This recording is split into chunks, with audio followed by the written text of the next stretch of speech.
कि last video में हम लोगों ने बात की थी कि ये हमारे पास एक सोर्स है। इस सोर्स की ये जो है पॉजिटिव टर्मिनल है, इस सोर्स का ये नेगेटिव टर्मिनल। ये सोर्स की इंटरनल रेजिस्टेंस है, जिसे हम लोगों ने इस तरह से बताया था कि ये एक सोर्स है। इस सोर्स के साथ यहाँ पर जो है हम लोगों ने एक एक्सटर्नल रेजिस्टेंस कैपिटल आर इस्तेमाल की थी। ये हमारी एक्सटर्नल रेजिस्टेंस है और ये जो चीज़ है ये हमारा सोर्स है जो इस सर्किट के अंदर लगा हुआ है। ये सोर्स की ईएमएफ ई है। ईएमएफ की वजह से जो है वो करंट बैटरी के पॉजिटिव टर्मिनल से नेगेटिव टर्मिनल की तरफ फ्लो करता चला जाएगा। जैसे कि हम लोगों ने अपनी लास्ट वीडियो में बात की है कि किसी भी सर्किट की जो ईएमएफ है वो बराबर होती है I into capital R plus I into small R. और हमें ये भी मालूम है कि इस बैटरी की वजह से इस सर्किट में कुछ ना कुछ पावर प्रोड्यूस हो रही होती है। जो भी पावर प्रोड्यूस होती है होना तो ये चाहिए कि हमारी इनपुट पावर जो है वो हमेशा हमारी आउटपुट पावर के इक्वल होनी चाहिए, लेकिन ऐसा होता नहीं। आउटपुट पावर के इक्वल होनी चाहिए लेकिन ऐसा होता नहीं।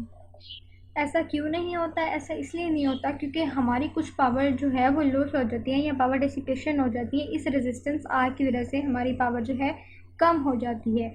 जो कैपिटल रेजिस्टेंस आर है, जिसे हम एक्सटर्नल रेजिस्टेंस बोलते हैं, ये पावर डिसिपेशन शो करती है। इसकी वजह से जो सर्किट की पावर है वो कम हो जाती है, डेसिपेट हो जाती है, पावर लॉसेस हो जाते हैं, जिसकी वजह से law of conservation of energy जो है वो इसमें ना होल्ड नहीं करता। यानी कि कोई भी चीज़ हो उसमें आइडियल चीज़ नहीं होती ये, वैसे law of conservation of energy को फॉलो करना चाहिए। यानी कि जितनी इनपुट पावर हमें देनी चाहिए इस सर्किट को उतनी ही रिजल्ट में हमें आउटपुट पावर भी मिलनी चाहिए। लेकिन जैसा कि हम लोगों ने अपनी लास्ट वीडियो में बात की है कि हर सर्किट के अंदर कुछ ना कुछ पावर लॉसेस हो जाते हैं और वो सिर्फ एक रेजिस्टेंस कैपिटल आर जो कि एक्सटर्नल रेजिस्टेंस है उसकी वजह से होते हैं। इस रेजिस्टेंस की जगह यहाँ पर कुछ और भी लगा हो सकता था, जैसे इलेक्ट्रिकल बल्ब, कोई भी इलेक्ट्रिकल अप्लायंसेस लगा हो सकता है जिसकी वजह से पावर लॉसेस हो जाए। हमने बात की थी कि अगर पावर डेसिपेशन की बात की जाए तो हमारी जो पावर है वो आई स्केयर इंटू आर के इक्वल आ जाती है। ये हमारी पावर डेसिपेशन का फॉर्मूला जो हम लोगों ने अपनी लास्ट वीडियो में निकाला था। आज हम बात ये करते हैं कि हमें इस बैटरी की वजह से इनपुट पावर तो पता चल गई कि हमने कितनी इनपुट पावर इसको दी होगी, लेकिन ये आउटपुट पावर का मसला है क्योंकि इसके बारे में हम श्योर नहीं है कि इनपुट पावर के बराबर निकलेगी भी कि नहीं निकलेगी। यानी कि इसकी वैल्यू में कितना डिफरेंस आ जाता है, क्योंकि इसके बराबर तो कभी भी नहीं आ सकती। कुछ ना कुछ तो चाहे 2-3 पॉइंट्स का ही फ़र्क पड़ा हो, थोड़ी सी 1-2 वैल्यू का भी क्यों ना फ़र्क पड़ा हो, लेकिन फ़र्क पड़ेगा। तो अगर हमें आउटपुट पावर मालूम करनी हो कि इस बैटरी की वजह से इस सर्किट में जितनी इनपुट पावर गई थी, इस सर्किट ने, इस बैटरी ने ही इसे इनपुट पावर दी ना, तो एज अ रिज़ल्ट जितनी आउटपुट पावर हमें मिलेगी वो कितनी हो कि हमें पता चले कि आया कि वाकई इसमें पावर लॉसेस हुए हैं, पावर डेसिपेट हुई है। तो वो मालूम करने के लिए आज हम लोग जो है वो पावर आउटपुट सीखेंगे कि पावर आउटपुट किस तरीके से मालूम करते हैं। यहाँ पर पावर आउटपुट आना चाहिए, ये पावर आउटपुट। पावर आउटपुट मालूम करने के लिए सबसे पहले हमें अपना पिछली वीडियो में किया गया काम को रिपीट करना पड़ेगा। हमने कहा था कि अगर law of conservation of energy की बात की जाए तो उसके अकॉर्डिंग जो हमारी इनपुट पावर है वो हमेशा हमारी आउटपुट पावर के इक्वल होनी चाहिए। ये हमारी इनपुट पावर है और ये हमारी आउटपुट पावर है। आउटपुट पावर, इनपुट पावर के बारे में तो हमें मालूम है कि हमारी इनपुट पावर वही पावर है जो इस बैटरी की ईएमएफ है, यानी ई इंटू आई। क्योंकि वोल्टेज को हम आई इंटू आर से रिप्रेजेंट करते हैं, तो यहाँ पर वोल्टेज को आई इंटू आर से रिप्रेजेंट करते हैं। और जो पावर होती है, पावर को अगर वोल्टेज की फॉर्म में लिखें तो ये V divided by R square हो जाता है, या V into power is equals to V I हो जाता है। इस तरह से ये इसके डिफरेंट फॉर्म्स हैं कि किस तरीके से वोल्टेज और पावर को लिखा जाता है। लेकिन यहाँ पर हम ईएमएफ के साथ पावर को रिलेट कर रहे हैं, तो जाहिर सी बात है यहाँ पर मुझे पावर को, अगर यहाँ पर वोल्टेज की फॉर्म में वी आई लिखा है तो यहाँ पर ईएमएफ की फॉर्म में मुझे यहाँ पर ई इंटू आई लिखना चाहिए।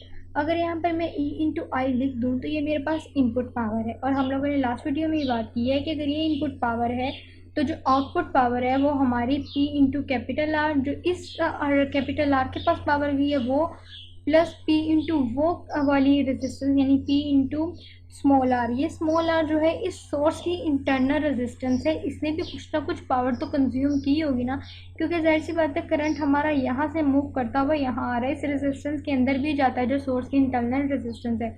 तो इसका मतलब है कि कुछ ना कुछ पावर यहाँ पर भी डेसिपेट हुई होगी। तो यानी कि पावर आउटपुट का फॉर्मूला निकालने के लिए हमें इन दोनों पावरों का एडिशन लेना पड़ता है। जो पावर यहाँ पर इस्तेमाल हुई और जो पावर यहाँ पर इस्तेमाल हुई, उन दोनों का हम लोगों ने एडिशन जो है यहाँ पर लिख लिया। अब हम अगर सिर्फ करंट के लिए वैल्यू निकालना चाहेंगे, पहले इस पावर को इस तरीके से लिख लेती हूँ कि पावर का जो फार्मूला है यहाँ पर हमारे पास इस तरीके से आ जाएगा कि E इंटू आई जो है यहाँ पर आई स्केयर इंटू कैपिटल आर, जैसे कि अभी हम लोगों ने पावर डेसिपेशन का फार्मूला लिखा था, और उसके बाद I square into small r. अगर मैं दोनों इक्वेशन से आई को कॉमन ले लूँ, इसे इस साइड से भी आई जो है इस तरीके से है, और यहाँ पर आई अगर कॉमन ले लूँ, क्योंकि यहाँ पर जो है आई स्केयर की फॉर्म में है, तो यहाँ पर R into I plus I into R आ जाएगा। ये वाला आई जो है यहाँ पर इस इक्वेशन के लेफ्ट साइड पे मौजूद जो आई है उससे कैंसिल आउट हो जाएगा, क्योंकि करंट तो वही इस पूरे के पूरे सर्किट के अंदर एक ही तरह का फ्लो करना है।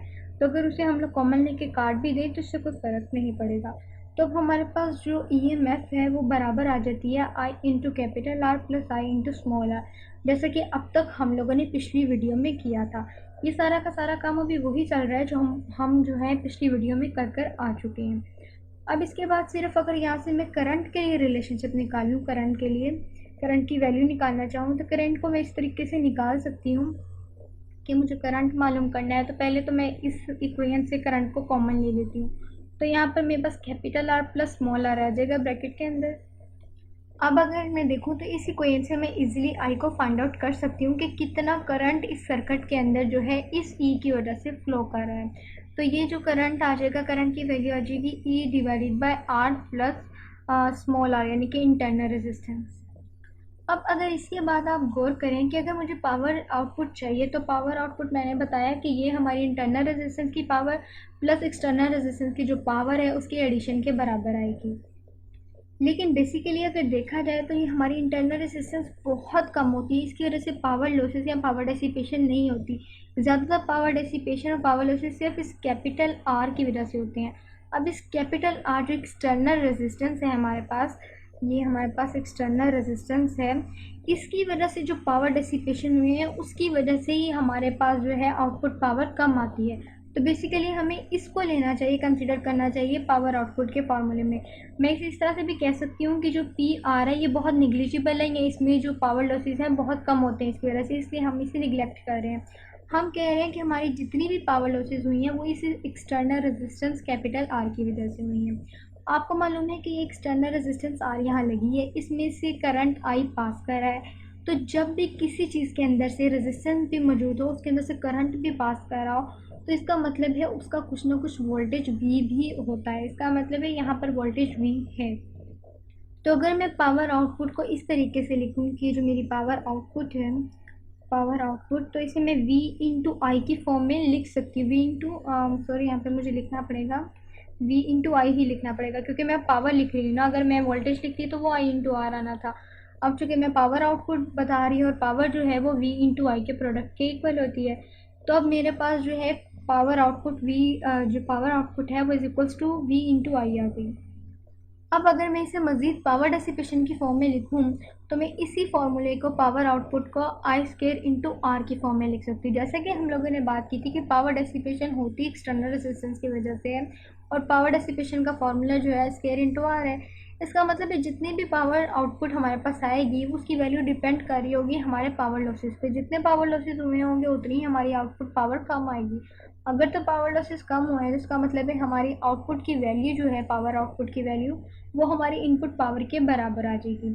अब यहाँ पर अगर मैं इस करंट की जगह इस ईएमएफ की वैल्यू, जो करंट की हम लोगों ने वैल्यू निकाली है ईएमएफ से, अगर ये यहाँ पे मैं पुट कर लूँ तो मेरे पास जो है पावर आउटपुट के लिए फार्मूला निकल आएगा। यानी कि मेरे पास पावर आउटपुट की जो वैल्यू है वो इस तरीके से है कि आई स्केयर, आई की वैल्यू यहाँ पर हमारे पास E divided by capital R plus small R है। ये हमारे पास आई की वैल्यू है, इसे कैपिटल ब्रैकेट में लिख के ऊपर स्क्वायर रूट लगा लेते हैं, और यहाँ पर जो है हमारे पास कैपिटल आर एक्सटर्नल रेजिस्टेंस मौजूद है। तो अगर मैं इसे अब खोलूँ तो ये मेरे पास कुछ इस सिचुएशन का फॉर्मूला बन जाएगा कि E square divided by R plus small R whole square into capital R. अब इस चीज़ को आप लोग देखें तो सिर्फ इस फार्मूले पे थोड़ी देर के लिए कंसिडर करें कि इस फार्मूले को आप लोगों ने अलजबरा में पढ़ा है कि अगर आपके पास a प्लस बी का होल स्क्वायर हो तो आप उसे A square plus 2ab plus B square की फॉर्म में लिख सकते हैं। और बाज़ औक़ात ऐसा भी होता है, बल्कि ऐसा ही होता है कि अगर हम लोगों को अलजबरा का कोई क्वेश्चन या कोई इक्वेशन सॉल्व करनी हो तो हम अपनी तरफ से एडिशन या सब्ट्रैक्शन भी कर सकते हैं। अगर मैं किसी इक्वेशन में एक ही चीज़ को एक दफ़ा प्लस भी करूँ और माइनस भी करूँ तो उससे उस इक्वेशन पर कोई फ़र्क नहीं पड़ता। यानी कि अगर मैं -2ab को माइनस भी कर दूँ इसी इक्वेशन में और प्लस भी कर दूँ इसी इक्वेशन में तो इस इक्वेशन पर कोई फ़र्क नहीं पड़ेगा। लेकिन क्वेश्चन ये है कि मैं आखिर ऐसा कर क्यों रही हूँ। इसकी रीज़न भी मैं आपको भी बताती हूँ, लेकिन इसे मैं इसलिए कर रही हूँ ताकि मैं अपने फॉर्मूले को बहुत ही सिंप्लीफाई और जो है लेस कॉम्प्लिकेटेड फॉर्म में लिख सकूँ, ताकि आसानी से आप पावर आउटपुट को किसी भी सर्किट के लिए फाइंड आउट कर सकें। ये मैंने यहाँ पर इसलिए लिखा कि यहाँ पर मेरे पास जो फार्मूला है अब इस तरीके से बन जाएगा कि क्यों ना मैं माइनस का फार्मूला एक तरफ कर लूँ, क्योंकि अगर मैं प्लस का फार्मूला ही आपस में रखूँगी तो फिर मुझे इन दोनों चीज़ों को इक्वेशन में इंट्रोड्यूस कराने का तो कोई फ़ायदा ही नहीं हुआ। इसे मैंने इक्वेशन में इसलिए इंट्रोड्यूस कराया ताकि मैं एक शॉर्टकट फार्मूला जो है वो बना सकूँ। अब मैं माइनस को यहाँ पर इस फार्मूले में ऐड कर लेती हूँ, 2ab को 2ab के साथ लिख लेती हूँ। तो यहाँ पर मेरे पास a² plus b² minus 2ab एक तरफ आ जाएगा और प्लस 2ab प्लस 2ab एक तरफ हो जाएगा। ये आपस में एडअप होगी 4ab बन जाएंगे और यहाँ पर a माइनस बी का होल स्क्वायर आ जाएगा।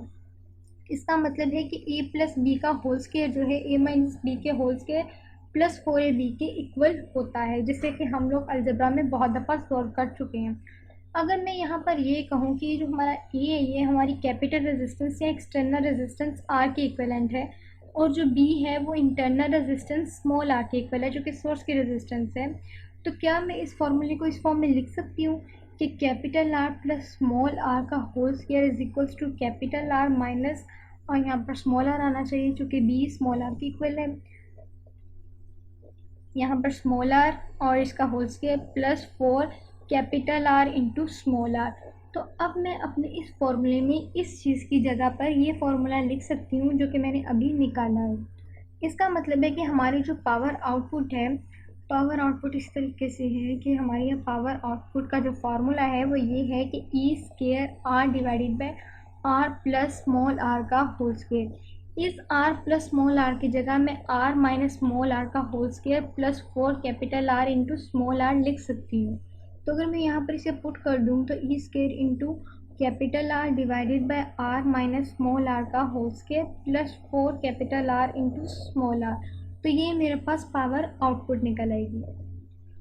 इस इक्वेशन से, इस फॉर्मूले से आप पावर आउटपुट किसी भी सर्किट के लिए कैलकुलेट कर सकते हैं। जैसा कि आपको मालूम है कि आपकी इंटरनल रेजिस्टेंस जो है वो बहुत ही थोड़ी होती है, बहुत ही कम होती है। आपको मालूम होता है उसकी वैल्यू गिवन होती है क्योंकि वो सोर्स की रेजिस्टेंस होती है।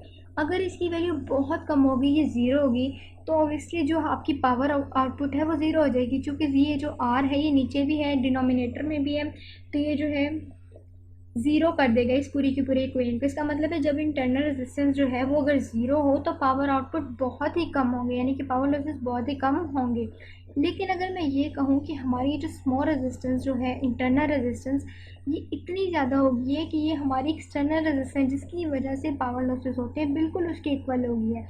हम लोगों ने तो यही बात की ना कि इंटरनल रेजिस्टेंस जो है इस केस में, सिर्फ इस केस में बहुत ही छोटी है, फर्ज कर लीजिए कि वो निग्लिजिबल है, तब जाके हमारे पावर आउटपुट का सारा जो है वो दारोमदार है या वो डिपेंड कर रहा था, वो सिर्फ इस कैपिटल आर की रेजिस्टेंस पे डिपेंड कर रहा था, क्योंकि इस कैपिटल आर या एक्सटर्नल रेजिस्टेंस की वजह से ही पावर लॉसेस या पावर डिसिपेट हो रही थी।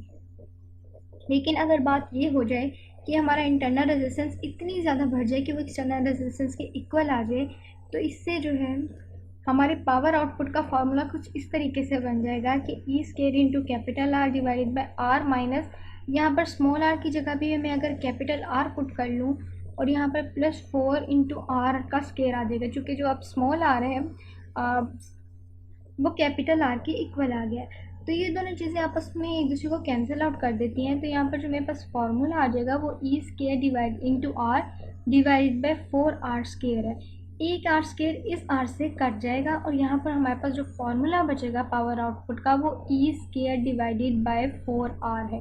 तो यानी कि जब भी आपको पावर आउटपुट आपके पास मैक्सिमम उस सिचुएशन में आएगी जब आपके पास जो है इंटरनल रेजिस्टेंस आपकी एक्सटर्नल रेजिस्टेंस के इक्वल हो जाएगी।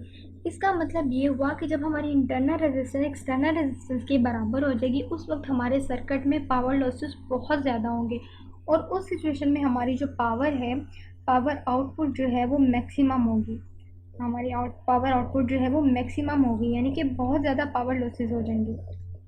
क्योंकि इस सिचुएशन में तो हमारी एक्सटर्नल जो इंटरनल रेजिस्टेंस है जो बहुत छोटी है वो भी हमारी एक्सटर्नल रेजिस्टेंस के इक्वलेंट आ गई है। इसका मतलब है जितनी पावर डेसिपेट हमारी इस एक्सटर्नल रेजिस्टेंस की वजह से हो रही है उतनी ही सर्किट में पावर जो है डेसिपेट इस इंटरनल रेजिस्टेंस की वजह से भी होना शुरू हो गई है। तो उस सिचुएशन में जो हमारी पावर आउटपुट है वो मैक्सिमम हो जाएगी, जो कि E square divided bye 4R के इक्वल आ जाएगी। तो इस सिचुएशन से हम लोगों को इस फार्मूला रखने से हमें पता चल जाता है कि अगर हमारे पास इंटरनल रेजिस्टेंस की वैल्यू कम है तो हमारे पास जो पावर डेसिपेशन है वो कम होगी और पावर आउटपुट की वैल्यू जो है वो कम निकलेगी। और अगर अब पावर आउटपुट की वैल्यू बहुत ज़्यादा आ रही है तो ये उस सिचुएशन में होगा जब हमारे इनपुट जो एक्सटर्नल रेजिस्टेंस है वो इंटरनल रेजिस्टेंस के बिल्कुल इक्वल आ जाएगी। उस सिचुएशन में हमारी जो पावर आउटपुट है वो हमारे पास ई स्केयर डिवाइडेड बाय आर आ जाएगी। और जैसे कि मैं बात कर रही थी, हम लोगों ने स्टार्ट में ही बात की कि हमारी आउटपुट पावर कभी भी हमारी इनपुट पावर की वजह से नहीं आती। आउटपुट पावर में जितने भी लॉसेस होंगे वो सिर्फ इस एक्सटर्नल रेजिस्टेंस कैपिटल आर की वजह से होंगे। अगर ये भी उतनी ही रेजिस्टेंस होगी और इंटरनल रेजिस्टेंस भी इसी के बराबर हो गई है तो इसका मतलब है जितने पावर लॉस इसने करने हैं उतने पावर लॉसेस ये भी करेगी। तो ओवरऑल जो हमारी पावर आउटपुट है वो बहुत ज़्यादा लॉस हो जाएगी या बहुत ज़्यादा उसमें डेसिपेशन हो जाएंगी, जिसकी वजह से हमारे पावर आउटपुट की वैल्यू जो है वो मैक्सिमम आ जाएगी। और वो हो सकता है कि वो जो हमारा इनपुट पावर है उसके बराबर ना आए, क्योंकि इनपुट पावर और आउटपुट पावर कभी भी इक्वल नहीं आ सकते। बहुत आइडियल केस है जिसमें ये दोनों बराबर आए, वरना किसी भी सर्किट में किसी भी आप चीज़ की पावर इनपुट या आउटपुट मालूम करें तो जितनी इनपुट आप उसको देंगे कभी भी उसके बराबर आउटपुट नहीं आती।